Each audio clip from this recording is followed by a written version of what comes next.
En 1928, l'US Navy dispose de 3 porte-avions opérationnels, le Lexington, le Saratoga et leur étrange prédécesseur, le Langley. C'est grâce à ces 3 bâtiments que la Navy expérimente l'aviation embarquée, qui ne sera plus le simple complément de la flotte, mais bien un instrument de guerre puissant et autonome.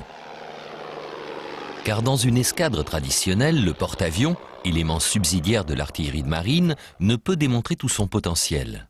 Ce géant de la mer, avec sa grande autonomie, sa vitesse et sa puissance de frappe, est effectivement capable de faire beaucoup mieux.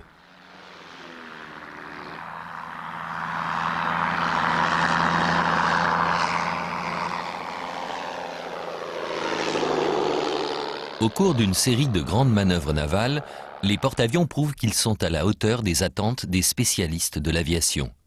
Et les résultats démontrent clairement les théories avancées par leurs défenseurs. Le premier événement significatif est le fait du Langley. À une époque où les stratèges du Naval Planning Board ne pensent encore qu'en termes d'artillerie de marine, le petit porte-avions expérimental crée la surprise au cours des grandes manœuvres navales de 1928. Ignorant les précautions généralement prises avec les cuirassés, le Langley fait route vers Pearl Harbor sans se faire repérer et simule une attaque aérienne surprise qui aurait théoriquement pu causer des dégâts immenses sur le terrain. Un an plus tard, lors des grandes manœuvres suivantes, ses 2 grands frères, le Lexington et le Saratoga, éclipsent toutes les autres unités. Non loin du canal de Panama, les 2 porte-avions sont opposés. Le Lexington défend le canal et le Saratoga l'attaque.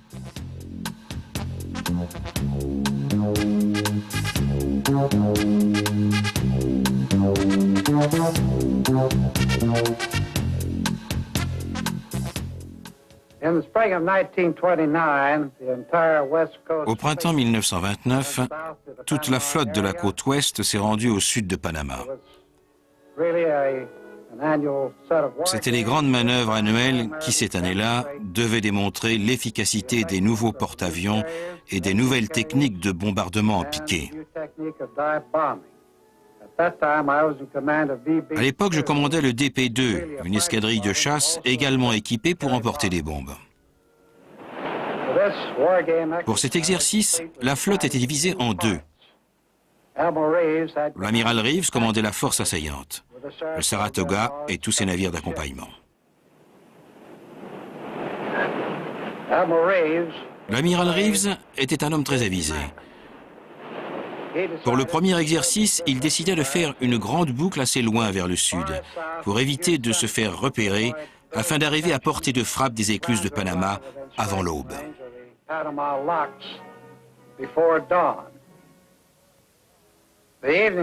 La veille de l'attaque, dans la soirée, il m'a fait appeler et m'a dit qu'il craignait de se faire repérer par des navires de surface au cours de la nuit et qu'il voulait réussir au moins une attaque.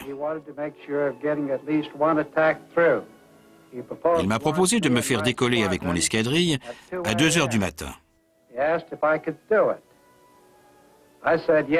J'ai accepté parce que je voulais absolument réussir ce coup, même si c'était la première fois qu'une escadrille complète allait décoller de nuit en haute mer.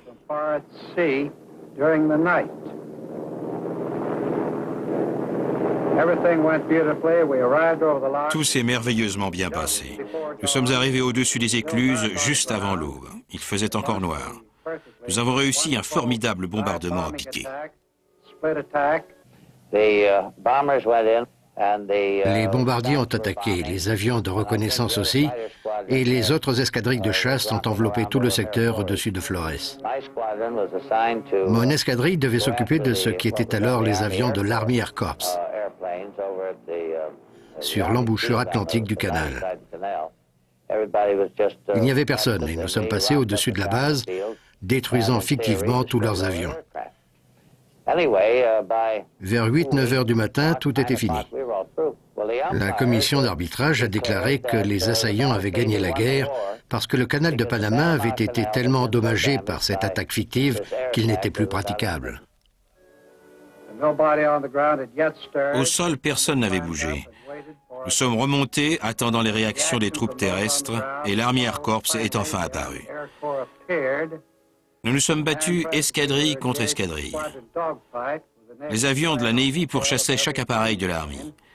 À l'époque, nous disposions des meilleurs avions. Nous sommes rentrés sur le porte-avions juste à temps. Tout était dans l'ordre. Tous les avions ont apponté sans problème.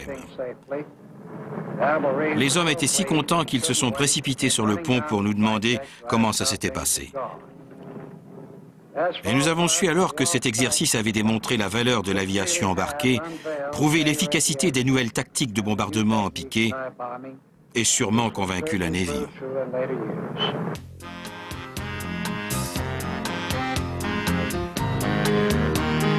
Mais pour les arbitres, les résultats sont pour le moins confus, car les deux porte-avions ont été déclarés coulés. Officiellement, le Saratoga a même sombré 2 fois. Pourtant, on lui reconnaît la réussite de sa frappe aérienne surprise et de la mise hors d'usage du canal. Les 2 leçons à retenir de ces manœuvres sont non seulement que les porte-avions doivent mieux organiser leur défense, mais que les autres unités doivent redouter leur capacité offensive.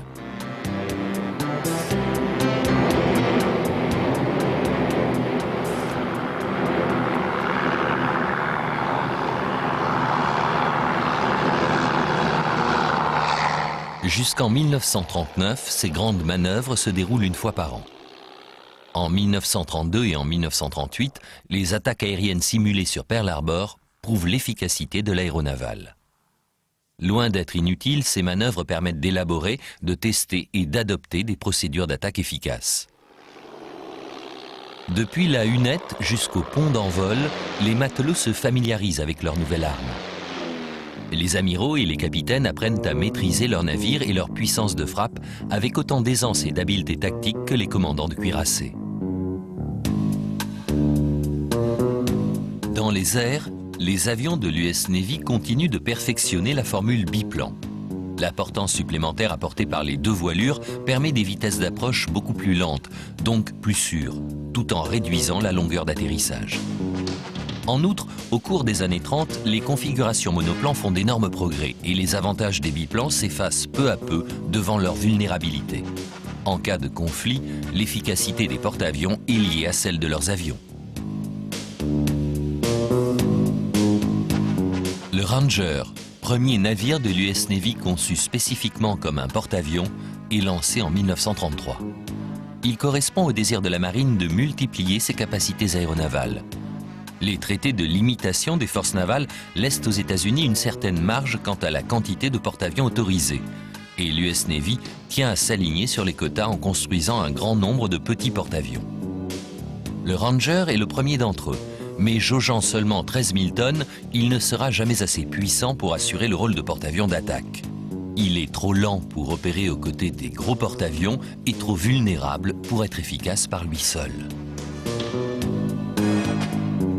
Puis viennent 3 bâtiments jaugeant 20 000 tonnes, le Yorktown et l'Enterprise, qui sortent des chantiers navals en 1936, et le Hornet qui en sort en 1940. Cette série de navires se révèle beaucoup plus efficace que le Ranger. Le seul autre porte-avions à rejoindre la flotte américaine avant l'entrée en guerre des États-Unis sera un autre porte-avions léger, le Wasp, qui sera à nouveau trop petit, sans blindage, et manquera de puissance moteur.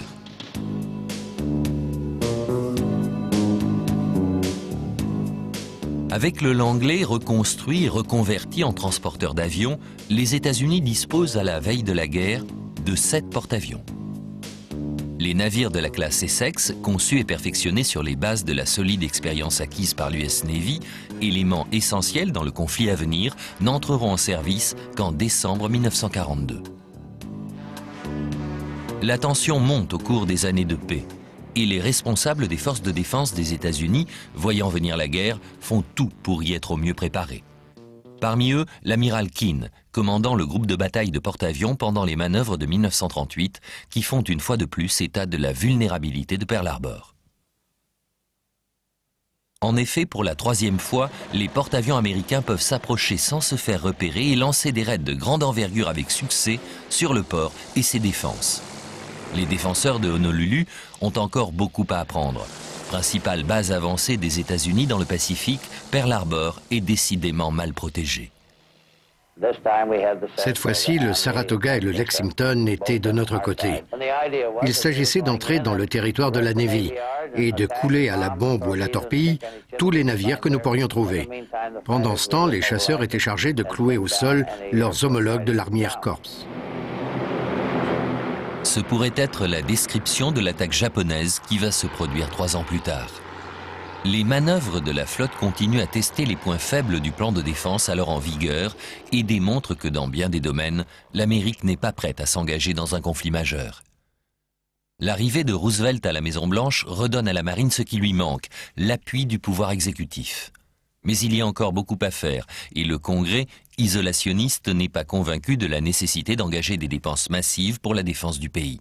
Pourtant, il ne reste que très peu de temps pour préparer la guerre.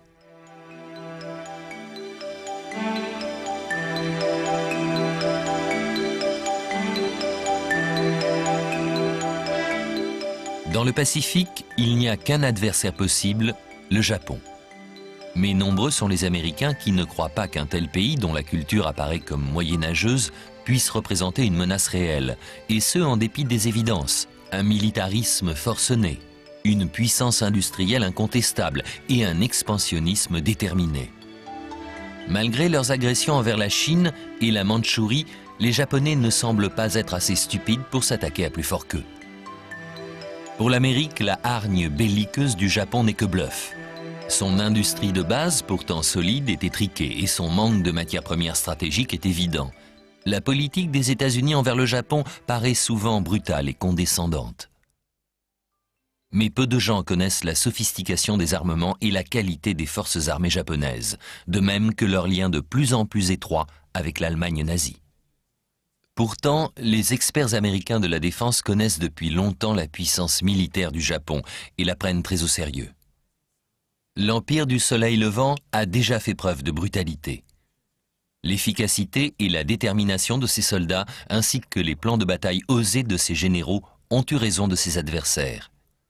Sa flotte de guerre est une des plus importantes et des meilleures du monde, avec 6 gros porte-avions parfaitement rodés et 3 unités de plus faible tonnage.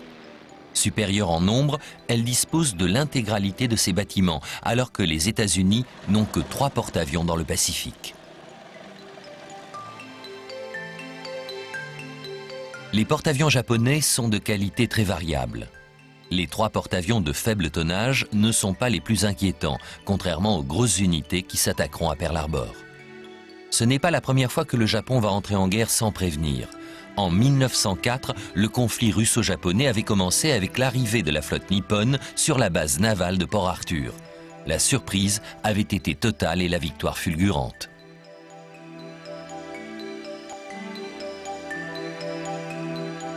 Les Japonais prétendaient alors dominer tout le sud-est asiatique, y compris les Philippines et la possession américaine de Guam, pour en faire un empire. Au cours des 10 ans qui ont suivi l'invasion de la Mandchourie en 1931, ils se sont frottés à la Chine et aux Soviétiques. Et en 1940, ils ont annexé les possessions françaises en Indochine. N'ayant encore jamais perdu une guerre, ils se sentent invincibles. Quand en juillet 1941, les puissances occidentales imposent un embargo commercial coupant le Japon de toutes ses sources d'approvisionnement stratégiques, les généraux au pouvoir, certains de l'appui des pays de l'Axe, décident d'entrer en guerre. Craignant les possibilités d'un conflit avec le Japon, l'état-major d'Hawaï se prépare à contrer une éventuelle agression. Malheureusement, ce ne sera pas la bonne défense. Pour éviter des sabotages perpétrés par les membres de la communauté japonaise locale, les chefs militaires rassemblent leurs avions et leurs navires sous haute surveillance. Ils n'envisagent pas d'attaque de bombardiers embarqués japonais et leur système de défense ne peut parer à une attaque aérienne. Pour les pilotes japonais, forts de plusieurs années d'expérience au combat, une telle opération est plus facile qu'un simple exercice. Il suffit de tirer dans le tas. Au soir du samedi 6 décembre 1941, près de 80 navires mouillent dans la rade, y compris les 8 cuirassés de la flotte du Pacifique. Pendant la nuit, les porte-avions japonais et leur escorte approchent à portée de frappe. Et le lendemain matin, une page d'histoire se tourne, mettant un terme définitif au débat sur la valeur de l'aviation embarquée.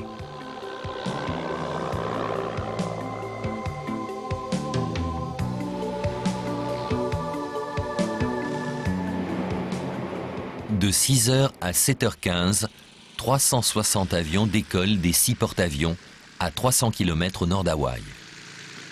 Le raid regroupe 81 chasseurs, 104 bombardiers, 40 avions torpilleurs et 135 bombardiers en piqué.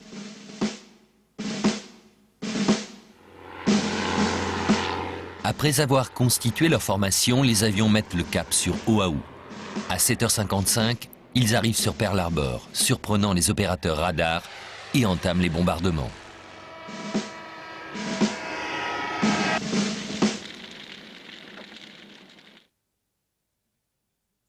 Absolument pas préparés à cette attaque, les Américains ne peuvent se défendre. Pendant une demi-heure, les bombardements japonais se poursuivent en toute impunité.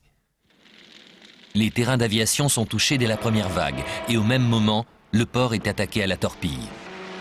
La baie de Pearl Harbor se transforme en un gigantesque brasier. Les équipages des bâtiments tentent à la fois de sauver leurs unités et de répliquer au feu des avions ennemis. Après 10 minutes d'accalmie, les bombardiers reviennent. Dès lors, les frappes ne cesseront qu'après l'intervention d'une seconde vague de torpilleurs et de bombardiers. Vers 9h45, tout est fini.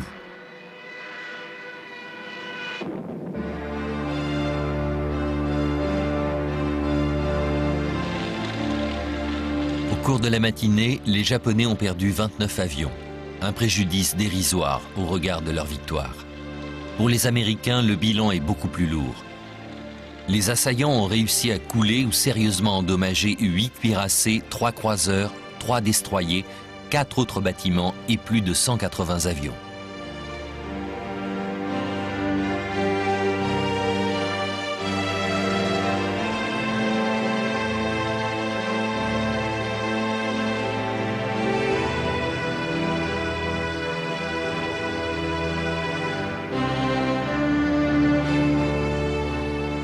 Mais aucun porte-avions américain n'a été touché et les réserves de carburant de Pearl Harbor ont été épargnées. Les Japonais ont raté ces dernières. Quant aux bâtiments, ils étaient en mission convoyant de nouveaux avions pour renforcer les garnisons de Marines au cas où la guerre éclaterait.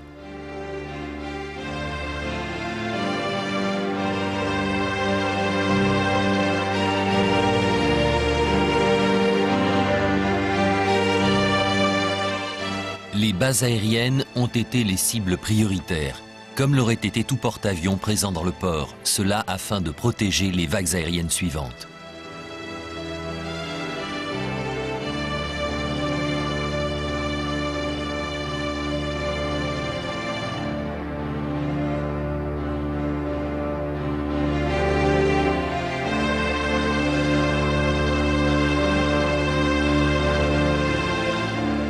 À Pearl Harbor, les pertes sont énormes.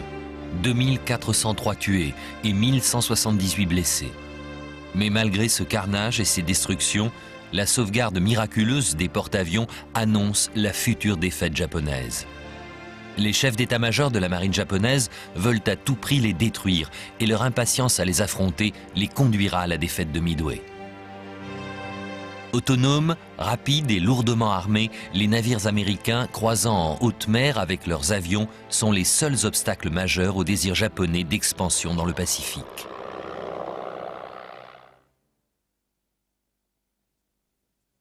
Lorsque l'Enterprise est de retour à Pearl Harbor, l'équipage, bien que parfaitement informé de ce qui s'est passé, est bouleversé par la vision qui s'offre à lui. L'amiral Halsey et ses hommes rentrent dans un port fantôme. Pendant le raid, le porte-avions n'était en fait qu'à 300 km de là et un des premiers avions abattus ce matin-là avait été un de ces patrouilleurs qui avait pénétré le champ de bataille sans le savoir. Heureusement, les Japonais ne se sont pas rendus compte que le porte-avions américain était à portée de frappe, car il n'aurait pas résisté beaucoup plus longtemps que les cuirassés au mouillage dans la rade. Suite à l'agression japonaise, les chefs de la flotte du Pacifique sont mutés et l'amiral Kimmel est remplacé par Chester Nimitz. Cette nomination s'avérera par la suite un choix des plus judicieux.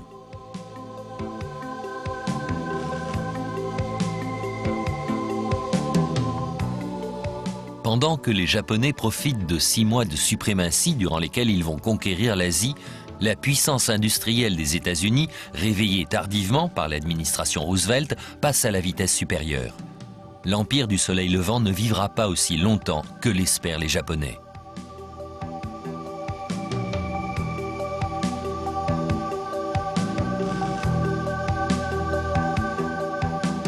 La mobilisation des immenses ressources américaines permet de développer considérablement les forces militaires du pays. En moins d'un an, l'US Navy engage 900 000 volontaires et dispose maintenant d'une force d'1 200 000 hommes. Pour accompagner ce recrutement massif, elle doit pallier son manque chronique de matériel. Plus que tout, elle a besoin de porte-avions. La mobilisation civile de la main-d'œuvre dans les chantiers navals et les usines sera la clé de la victoire.